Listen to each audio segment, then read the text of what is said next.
जय शिव साथियों, जय हिंद, जय भारत, जय छत्तीसगढ़।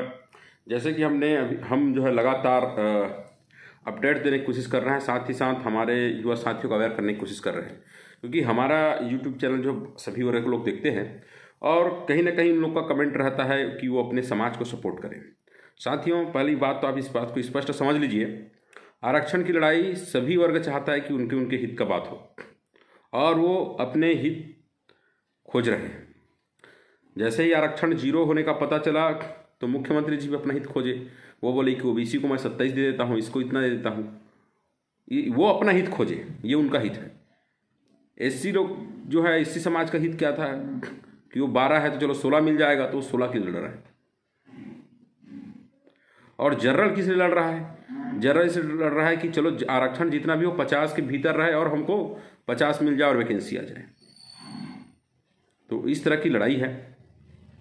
और ओबीसी ये चाहता है कि हमको 14 मिल रहा है, 14 हमको मिलते रहे, या हमारा कम मत हो किसी का कम। वो चाह रहे हैं कि उनका या तो उनका 14 रेगुलर चलते रहे। इस तरह का देखा जाए तो एससी का, ओबीसी का, जनरल का और वर्तमान सरकार का, उनकी अलग अलग 4 ग्रुप हैं, उनकी अलग लड़ाई है। और 5-6 ग्रुप हम लोग हैं जो आदिवासी हैं, जो प्रथम ग्रुप कहना चाहिए, जिनको नुकसान हो रहा है। तो ये लड़ाई इस तरह की है। तो जब हम कुछ भी बात करेंगे तो किसी न किसी को लगेगा कि हमारे खिलाफ बोल रहा है, लेकिन स्पष्ट है हम किसी के खिलाफ नहीं बोल रहे हैं। जैसे आप लोग बोलते हैं कि आपको 16 चाहिए, जैसे आप लोग बोलते हैं कि हमको 14 चाहिए, तो उसी प्रकार हम बोलते हैं कि हमको 32% आरक्षण चाहिए। लेकिन हमारी मजबूरी ये है कि हमको 50 के भीतर चाहिए, क्योंकि भाई बाकी जब सारे राज्यों में आदिवासियों को जनसंख्या के हिसाब से राज्य स्तर का आरक्षण दिया गया है, तो हमको भी 32 आरक्षण मिलना चाहिए। और हमको मिल ही रहा था। ये तो हमारे खिलाफ जो है एससी समाज के संगठन लोग, 17वीं समाज के संगठन लोग, ओबीसी लोग, जनरल लोग, ये सब गए थे। तो हम क्यों इनको बर्दाश्त करें? यदि ये लोग सोचते हैं कि हमको 10 साल बाद न्याय मिला, बहुत सारे लोग लिखते रहते कि हमको 10 साल बाद न्याय मिला, तो हम भी ये कहेंगे कि हमको 32% आरक्षण मिलना चाहिए। भाई बाकी जिसको जितना मिले उतना मिलना चाहिए, सीधी सी बात है। यह लड़ाई है। और रही बात जो स्थानीय आरक्षण की, बहुत सारे साथी कह रहे थे, तो वो स्पष्ट समझ लें, अनुसूचित क्षेत्रों में विशेष परिस्थितियां हैं और वहां की परिस्थितियों के अनुसार वहां 75% तक आरक्षण जा सकता है। इसमें कोई डाउट नहीं है। जिसको भ्रम है, जो सोच रहे हैं कि भी हाई कोर्ट से हम जीत के आए हैं उस विषय पे भी, और सरकार उसमें पेश नहीं हुई, राज्य सरकार, तो यह मामला तो संविधान पीठ में भी जाएगा, संविधान पीठ ही जाएगा ये, क्योंकि वो बार बार बोल चुका है कुछ ऐसी परिस्थितियां होंगी जहां पे हम ज़्यादा आरक्षण दे सकते हैं, 50 से ऊपर जा सकते हैं। वो परिस्थितियां कौन सी जगह स्थित होगी? अनुसूचित क्षेत्रों पर ही होगी, क्योंकि वहाँ जो है कहना चाहिए बहुत विरल क्षेत्रों में, कहना चाहिए आप यदि पहाड़ी एरियाज घूमे होंगे तो वहाँ की जो परिस्थितियाँ वो बिल्कुल अलग है। तो उन क्षेत्रों में तो 75 जाएगा, 75 से हो सकता है ऊपर भी जाए।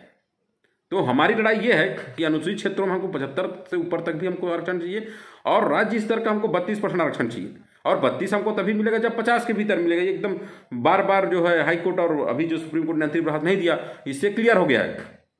और जो लोग, मैं ये भी कहूँगा कि जो लोग ये कहते हैं कि ये मतलब रोक रहे हैं, ये कर रहे हैं, हम अपने लड़ाई हम लड़ते रहेंगे, हम इस पर कभी पीछे नहीं हटेंगे। बहुत सारे साथियों का हमारे साथ विश्वास जुड़ा हुआ है, कहीं ना कहीं हमें शुरू में वो लोग बहुत हमको हेल्प किए, और आप आगे भी वो करेंगे, मुझे ऐसा लगता है, क्योंकि जिस दिन हमने कहा तो सभी लोग सही तैयार हो गए थे।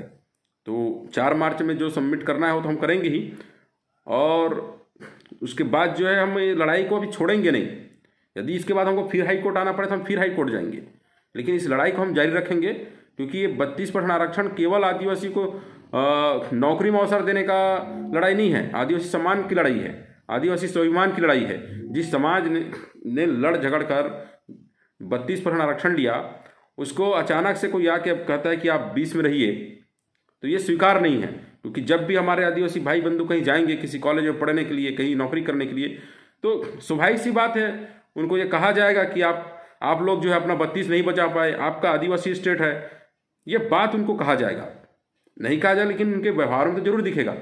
इसलिए ये आदिवासी सम्मान की लड़ाई है, आदिवासी स्वाभिमान की लड़ाई है, ये केवल आरक्षण की लड़ाई नहीं है।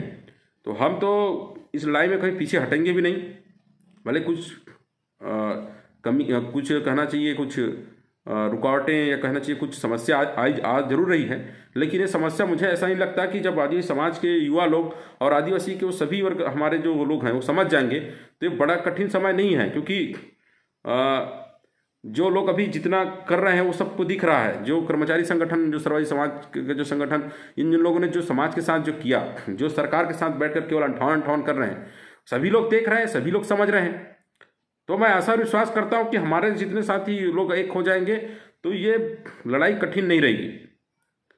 और मैं चाहूँगा, और साथ ही साथ मैं हमारे युवा साथियों को भी चाहूँगा कि ज़्यादा से ज़्यादा लोगों तक ये बात पहुँचाएं और लोगों से बात करें, क्योंकि जब तक हम बात नहीं करेंगे तो लोग जानेंगे कैसे। क्योंकि जो गांव में रहते हैं वहाँ पे जो आरक्षण हम विषय पर चर्चा करेंगे तो एक बड़ा विषय, मतलब उनके समझ से परे हो जाता है क्या चीज़ है, तो उनको बताना पड़ेगा, समझाना पड़ेगा। खासकर नौकरी पेशा जो करने वाले लोग हैं, जो लोग संगठनों से नहीं जुड़े हैं, और कहना चाहिए मतलब कोई भी संगठन आप मान लीजिए, छत्तीसगढ़ का चाहे सर्वोदय समाज संगठन हो, चाहे कर्मचारी संगठन हो, किसी भी संगठन, कोई संगठन ये नहीं बोल सकता कि पूरे छत्तीसगढ़ का वो नेतृत्व करते हैं, क्योंकि छत्तीसगढ़ के मतलब किसी भी संगठन के पास हर कस्बे से, हर गांव से सदस्य नहीं होंगे।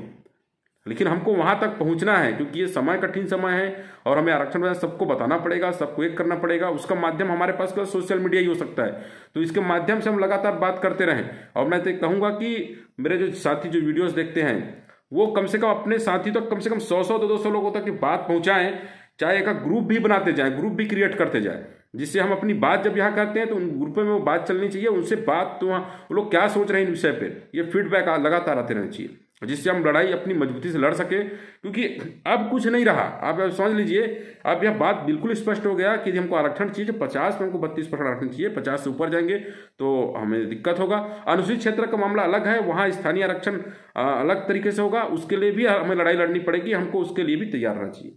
धन्यवाद साथियों।